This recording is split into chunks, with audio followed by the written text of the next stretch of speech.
10ஆம் தேதியுடைய நடப்பு நிகழ்வுகள் பார்க்கலாம். முதல் கேள்வி, இந்தியாவில் செயற்கை நுண்ணறிவு துறையில் ரூபாய் 1.58 லட்சம் கோடி முதலீடு செய்ய முடிவு செய்துள்ள நிறுவனம். விடை அமெரிக்காவின் மைக்ரோசாஃப்ட். இரண்டாவது கேள்வி, அமெரிக்கா இந்தியாவில் தயாரிக்க திட்டமிட்டுள்ள இராணுவ போக்குவரத்து விமானத்தின் பெயர். விடை C-130J சூப்பர் ஹெர்குலஸ். மூன்றாவது கேள்வி, டெல்லி சரஸ் உணவு திருவிழாவில் பங்கேற்ற தமிழக மாவட்டங்கள். விடை அரியலூர் மற்றும் திருநெல்வேலி மகளிர் சுய உதவிக்குழு உறுப்பினர்கள். நான்காவது கேள்வி, மாநிலங்களவைத் தலைவர் சி.பி. ராதாகிருஷ்ணன் உரையின் போது பாடிய மகாகவி பாரதியின் பாடல். ஓங்கி வளர்ந்ததொரு கம்பம் அதன் உச்சியின் மேல் வந்தே மாதரம் என்றே.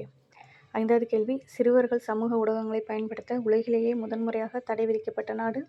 Answer Australia. ஆறாவது கேள்வி, தொலைத்தொடர்பு ஒழுங்கற்ற ஆணையம் வெளியிட்டுள்ள அறிக்கையில் நாட்டின் தொலைத்தொடர்பு நிறுவனங்கள் செப்டம்பர் காலாண்டில் எட்டிய வருவாய். ஆன்சர் 99,828 கோடி, கிட்டத்தட்ட 1 லட்சம் கோடி.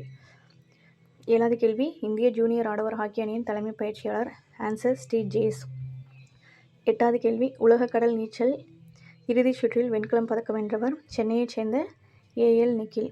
ஒன்பதாவது கேள்வி, தென்னாப்பிரிக்காவுக்கு எதிரான T20 ஆட்டத்தில் எத்தனை ரன்கள் வித்தியாசத்தில் இந்தியா வென்றது. ஆன்சர் 101 ரன்கள். 10வது கேள்வி, உலகக்கோப்பை ஸ்குவாஷ் முதல் போட்டியில் இந்தியாவிடம் தோற்ற அணி. Answer Switzerland.